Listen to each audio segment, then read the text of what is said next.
What's up, guys? This is your boy DZD, aka the Drink Kang, Purple World Entertainment, live from the Dungeon Palace Studios. Once again, thank you guys for tuning in. Thank you guys for checking out the video. All the support you guys are showing the channel is absolutely amazing. Thank you so much for that. If this is your first time with us, make sure you hit that subscribe button and also hit that bell notification. That way you do not miss out on another video tutorial just like this one. Today we're going to get into something that I have not made a video on yet. This video is on constructing a nice static mix inside of the MPC software whenever you create your beats. I'm going to show you how to take a sample and blend all of the sounds in together just using some simple techniques and also understanding the frequencies in your beat. That way you can get your sounds to blend well together and everything fits smoothly when you're making your beats inside of the MPC software. Now, just for you guys that do not know what a static mix is, a static mix is simply a mix before your actual mix. This is the mix that you are doing while your beats are being constructed to get your sounds to fit.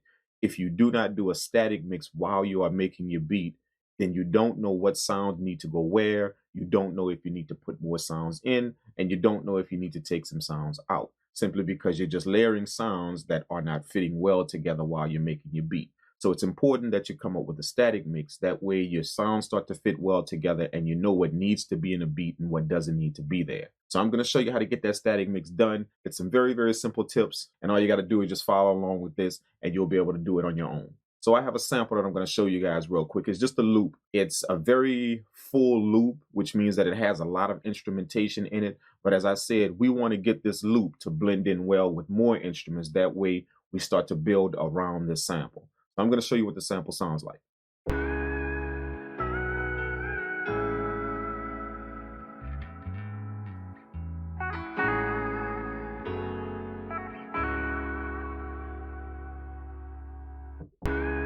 It's a nice sample. It's a really dragging sample, but I tuned it down 4 semitones just so it can drag that way because I kind of like the sound that it gives me. And I want to make sure that I have enough of a full sound. That way I can EQ and do the things that I need to. That way I can blend my own instruments in with the sample. So all I did was I chopped the sample up by going to chop. And I chopped it up by regions, and it gave me 16 slices. Okay, so I converted that to a program as I always do. So I went on ahead and laid the sample on track 2. I'm going to go ahead on and solo that, and I'm going to show you on screen the sequence that I came up with. I'm going to go ahead on and turn on a metronome up here. That way you guys can hear what that sounds like, the tempo of the beat and everything, how the chops fall. Check it out.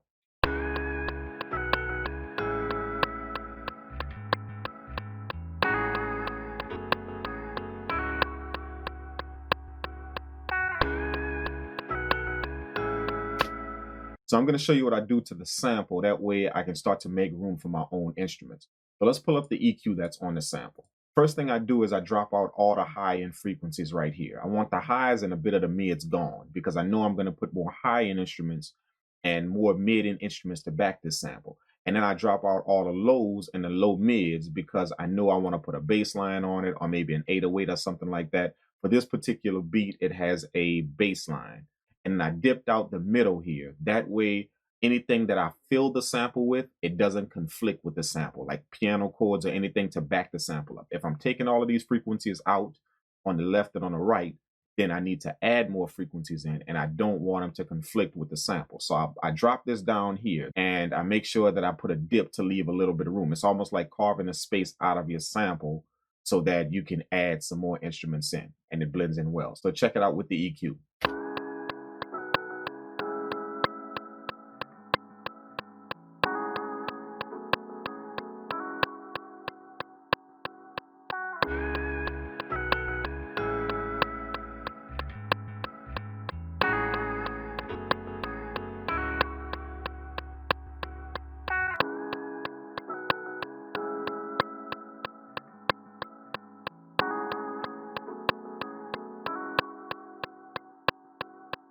So let's go to the next track. I'm going to show you what I did with the piano track to back the sample. Let's go to track 3 where the piano chords are, and I'm going to solo that.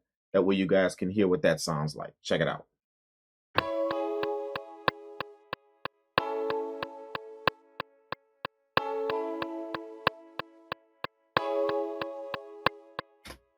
Okay, so now I'm going to show you the EQ on there. Once again, I dropped out the low and the low mids, and then I dipped out the middle frequency in the piano chords. That way, in case of any other chords or any other melodies that I want, I make sure that this doesn't conflict with that by dipping out the frequencies here, and I leave all of the high end. So really what I'm doing is, let's go back to the sample EQ and pull that up. The sample EQ is on the left. I'm just adding back in the mid frequencies to the sample that I took out here. I took out the mid frequencies here. Now I'm adding back in those frequencies here. So now I have a bit more of a full sample.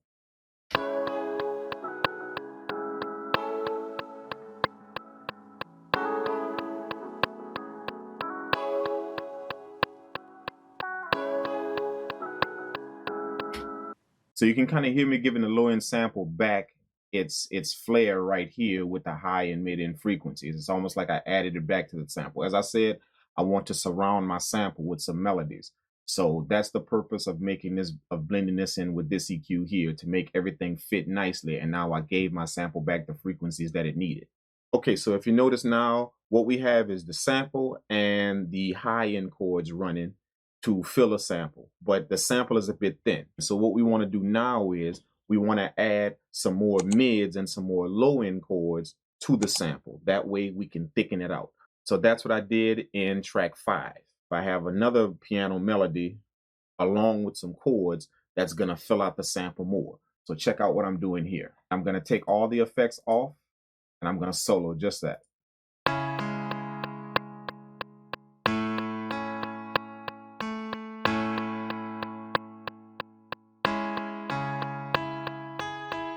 Okay, so now I have more chords that's going on here, and I have a little light melody that's playing along with the chords. That's to start giving the sample a bit more of its melodic feel, just to make sure that it has a melody now.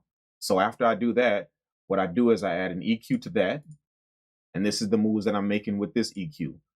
Once again, I'm adding back in the mids. If you notice in the previous EQ, the piano chords EQ, we're going to pull that up. I'm keeping all of the high end frequencies here, everything, but I'm ducking out the high end frequencies here. The reason why is because this piano was just to give the sample back the high end that it's missing. This piano chords is to give the sample back the mid end that it's missing. So I don't want to add too much high. I want to take that out because the high end is already here in this one. I want to take that out and just let the mids hang around in there. That way the mids start to fill the sample and it starts to back the sample and make it more full. Now the chords are a bit harsh, so again I duck down the middle frequency in the slope here. That way they aren't overpowering the sample. So check it out.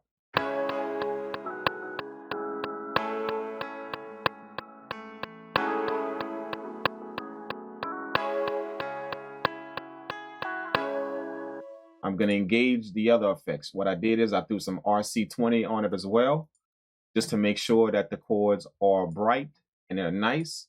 And then, as I said, I don't want the chords to be too harsh. So if you know what reverb does, it kind of drops sounds in the background when you add reverb. So it kind of made the chords not too harsh. So I dropped the Valhalla reverb on it, and look at what it did to the chords.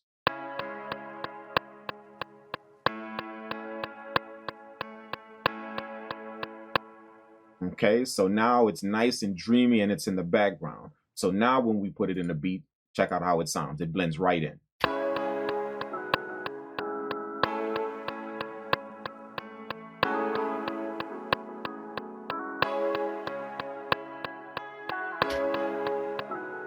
Now you can start to hear the melody take shape of the entire beat. We have a nice melodic feel. We dropped out all of the frequencies that we don't need in a sample, and we started to add them back to the sample with our instruments, the melodies and the harmonies and the chords. This melody is a bit light. So what I did is I added another melody on top of it. That way it can back this melody. That way when the full entire chorus is playing with all of the instruments, this melody shines through. So I'm going to solo this and show you what it's doing.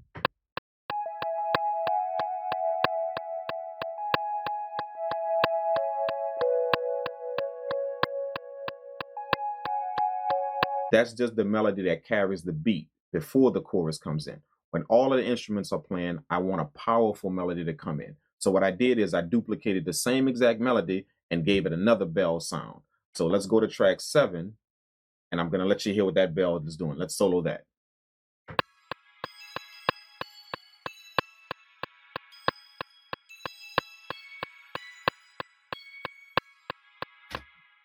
That bell sounds kind of soft, but all I wanted to do was just add back in the frequencies that I took out with the last bell. I made sure that this melody with the dip here doesn't conflict with this melody here. So I'm going to play both of them, and I'm going to let you hear how they coincide together. Check it out.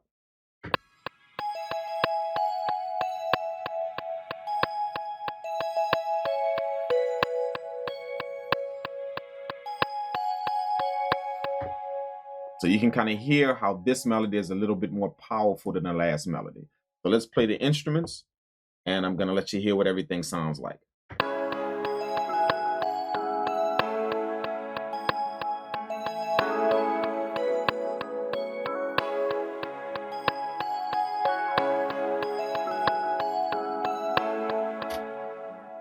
Okay, that's everything planned. And now in track 4, I have my bass. So let's go back to track 4, and we're going to add that in. Now you're going to see the track actually start to take shape. I'm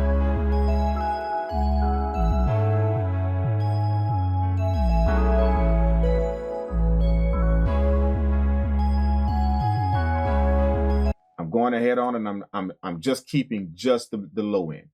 If you remember in the sample, we dropped out the low end, we dropped out the high end of the sample. I've added all of these mid-end instruments and all of these high ends back. So my bass is now what's going to fill out the low end of the sample. So that's what I have running here. I cut off all of the mids, all of the highs, and I have just the bass running here. I ducked out a bit of the mellow frequency again, because I do not want this melodic frequency that's in the sub to clash with the melodies that are in the beat as well. So I dropped out the mid right here. And what I did is threw a saturation knob on here. That way I can give the bass a bit more of a warm feel. That way it'll punch through any type of low quality speakers like cell phones, anything like that. You'll hear it punch through. So check out how that sounds. I'm going to play it without the saturation, and then I'm going to play it with the saturation.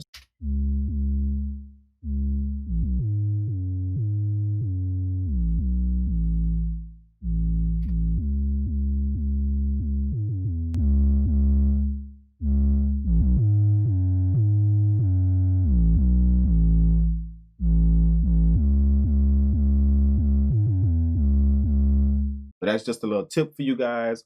Always remember that saturation is the key to that. Saturate your bass. Just put enough on it to where you have a nice gritty sound, and those harmonic frequencies will attach to your bass. This is not the full mix. This is the static mix. As I said, the static mix is just the mix before the mix. It's the mix so you can understand what frequencies you need to add into your beat to make sure the beat is full. We have every single element of our beat covered, and I'm going to show you exactly how we know that. Let's go here, and we're going to put an EQ on our master channel. Let's do that. Okay, let's open that up. Now, if we have everything filled out, you will see this whole entire bar here, this analyzer will now light up, and you will see everything here. There won't be a space in here that's not filled up. Let's check it out.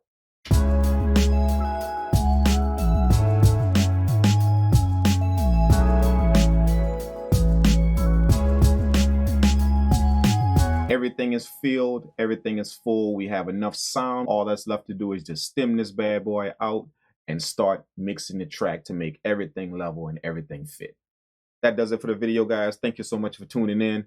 If you got any value from this video, make sure you guys smash that thumbs up button and also drop a comment below. I always like to get you guys feedback on these videos. That way I can know if these videos are helping you out, and I'll know to continue to make more of them. If you guys want samples like you heard in this video, make sure you guys check out my sample packs on my website.